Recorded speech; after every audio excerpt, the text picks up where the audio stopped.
लेकिन कुछ बुनियादी बातें भी मुझे आपसे करनी है।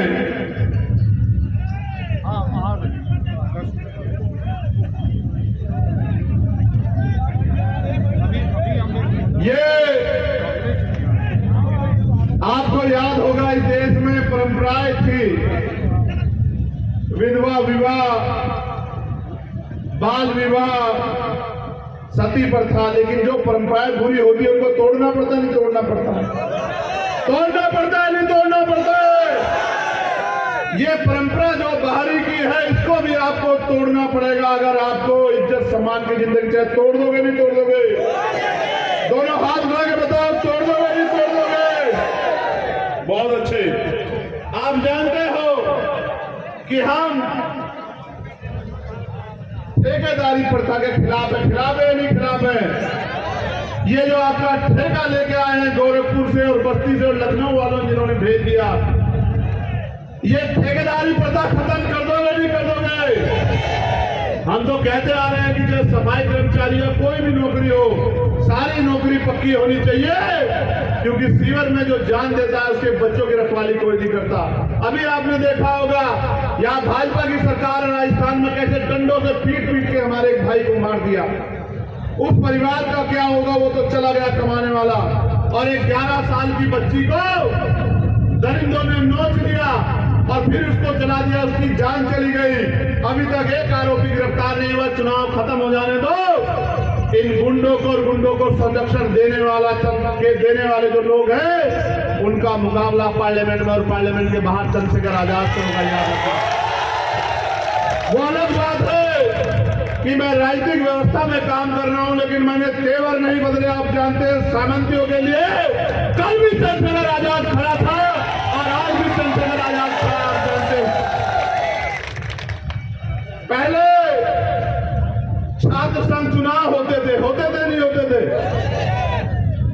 मौर्य जी, ग्रामीण पृष्ठभूमि के जो बच्चे हैं, जो आर्थिक रूप से कमजोर हैं, जो उस तरह के चुनाव में हिस्सेदारी नहीं कर सकते, उनको मौका मिलता था छात्र संघ चुनाव के जरिए जमीन तैयार होने। जैसे गांव में प्रधानी का चुनाव नेतृत्व जन्म देता है, लड़ना सिखाता है, उसी तरह से छात्र संघ चुनाव के जरिए नौजवान नेतृत्व पैदा होता था। वो नेतृत्व जो सरकार से नहीं डरता था, जो लड़ता था, जो आवाज उठाता था, जो हक की बात करता था, जो लड़ जाता था, जो जेल जाता था। इन्होंने छात्र संघ चुनाव जानबूझ के बंद किए कि किसान के बेटे में, मजदूर के बेटे में नेतृत्व की क्षमता ना पैदा हो। ये जानते हैं हमारी क्षमता, ये हमसे लड़ नहीं सकते, ये हमारा रास्ता रोक सकते हैं रणनीति बना के, षड्यंत्र करके। मैं आपको विश्वास दिलाता हूं कि पहले दिन से छात्र बहाली के लिए और आपके बैकलॉग के लिए एक एक दिन, हर दिन हम लोग पार्लियामेंट और पार्लियामेंट के बाहर लड़ने का काम करेंगे। मेरी बात को आप याद रखना।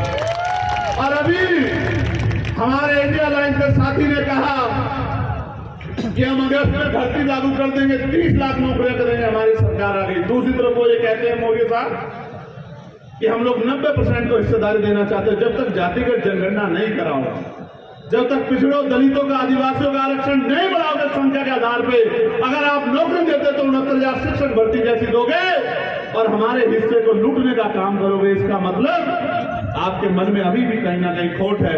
मैं आपको विश्वास दिलाता हूं कि ये दलित पिछड़ों का आश्रय जिसका जिक्र वो करते हैं, पहले दिन से हम लोग दलित पिछड़ों के जातिगत जनगणना कराने के लिए आदिवासियों के संघर्ष करने का काम करेंगे, मजबूर कर देंगे सरकारों को। एक यहाँ पर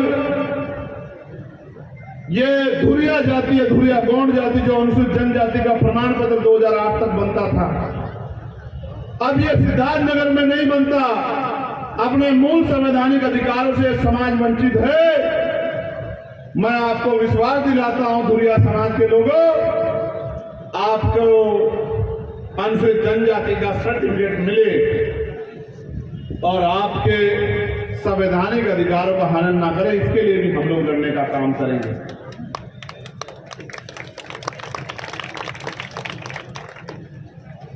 ये अनुदेशक नौकरी छोड़ के घर बैठ रहे शिक्षा मित्र, इनको भी हम विश्वास दिलाते हैं। आशा आंगनबाड़ी जो बहनें, उनके वेतन वृद्धि के लिए भी हम विश्वास दिलाते हैं। भोजन माता जो है उनके वेतन वृद्धि के लिए भी हम विश्वास दिलाते हैं। जो 500 रुपए पेंशन मिलती है महिलाओं को, बुजुर्गों को, विधवाओं को, विकलांगों को, उसके लिए भी हम लोग विश्वास दिलाते हैं कि 500 रुपए में तो एक अच्छा सा जूता भी नहीं आता, जो सरकारें मजाक उड़ाती हैं और 5 किलो राशन देके हमारे वोट को ठगने का काम करती हैं। हम राशन देना दें, लेकिन आपके बच्चों को रोजगार दिलाने में मदद करेंगे, जिसके बाद आपको किसी के आगे हाथ फैलाना नहीं पड़ेगा। अभी मेरी माँ बहनों को भट्टे पे, कोल्हुओं में, खेतों में काम करके पेट पालना पड़ता है। मैं आपको वचन दिलाता हूं, ये लड़ाई अब शुरू हुई है, मुझे आने वाले 4-5 साल दे दो, आपका स्वाभिमान सम्मान मेरे लिए हर चीज से बढ़कर है। किसी भट्टे कोल्हू पे, किसी खेत में अपमानित होने के लिए आपको काम नहीं करना पड़ेगा, किसी को ईंटों को सर पे नहीं उठाना पड़ेगा, अपने कंधों पे नहीं उठाना पड़ेगा और अपना जिला छोड़ के रोजगार के लिए धक्के नहीं खाने पड़ेंगे। कुटीर उद्योग लगवा के आने वाले समय में घर तक रोजगार पहुंचाने का काम हम लोग करेंगे। इसी क्षेत्र में उद्योग धंधे लगवा के लाखों नौजवानों को, जो पॉलिटेक्निक है, बीटेक है, आईटीआई है, एमटेक है, एमबीए, एमसीए है, हाई स्कूल है, इंटर है, ग्रेजुएट है, पोस्ट ग्रेजुएट है, उन सबको उद्योग धंधे लगवा के, इंडस्ट्रियल एरिया लगवा के, बहुत जमीनें पड़ी हैं, इनको रोजगार दिलाने का काम हम लोग करेंगे। इस बात का भी मैं आपको बताऊंगा। एक बच्चा जो है कुमरिया बुजुर्ग का मोनू है, लड़का है, 13 साल का, कहीं खो गया है। एक 13 साल का तो बच्चा बड़ा हो जाता है। मोनू, कहीं हमारी आवाज सुन रहे हो क्या भाई? अगर आपके आसपास मोनू है तो कृपया मोनू को उसके